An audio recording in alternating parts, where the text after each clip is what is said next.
Hi class, it's Mrs. Enos here. I hope you had a good weekend and spent a lot of time outside in the sun. I know I just came in from working in the yard and took a shower and all that. I know I used to put on lipstick and do my hair for these videos, but I haven't been doing that so much anymore, have I? Um, it was really nice to see a lot of you come into school last week to pick up your things. It was nice to see your face, and it was nice to say goodbye to you and to have a good summer. So I'm here to introduce today's lesson. Today is May 5th, which is a very special day in the country of Mexico. You're going to learn all about Mexico today. It's holidays, it's famous people, fun facts. We are going to be searching the internet for information. It's called a web quest, kind of like a scavenger hunt, but across the internet to find information. We're going to search for information. We're going to search for pictures. We're going to even translate some things from Spanish to English. One of our standards for third grade is to conduct a short research project. And that's kind of what we're doing today. Our topic is Mexico, and you're going to be using the internet to gather facts and information. But I need to tell you about a couple things to keep in mind as you're searching for information on the internet. Not all sources of information are reliable. So as you're going through and looking at the websites and trying to collect your information, ask yourself when you're at a website, who created this? Is it an expert? Is there an author's name listed?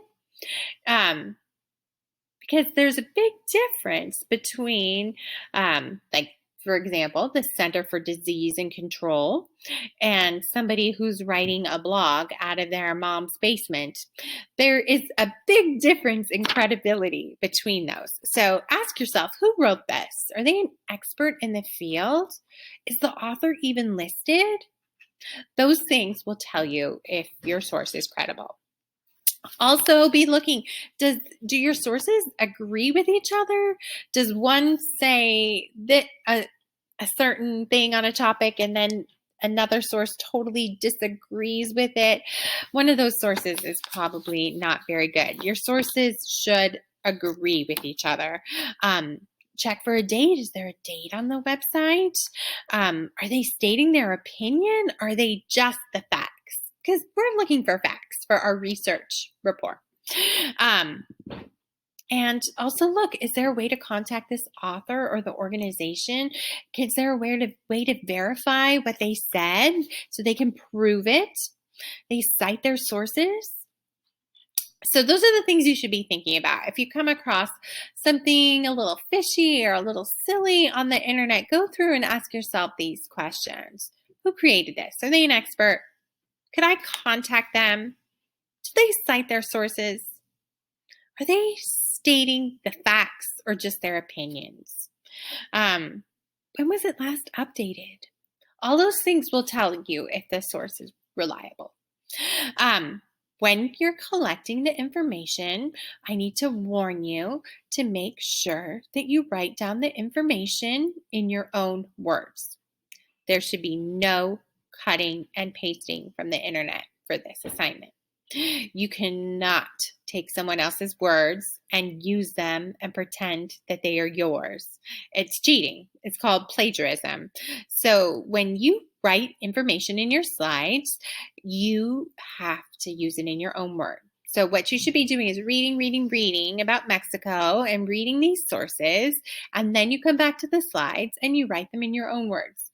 And it doesn't have to be elaborate. It doesn't have to be fancy, but it should be you.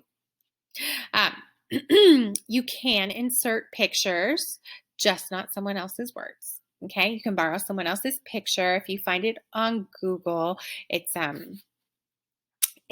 That's allowed. Okay.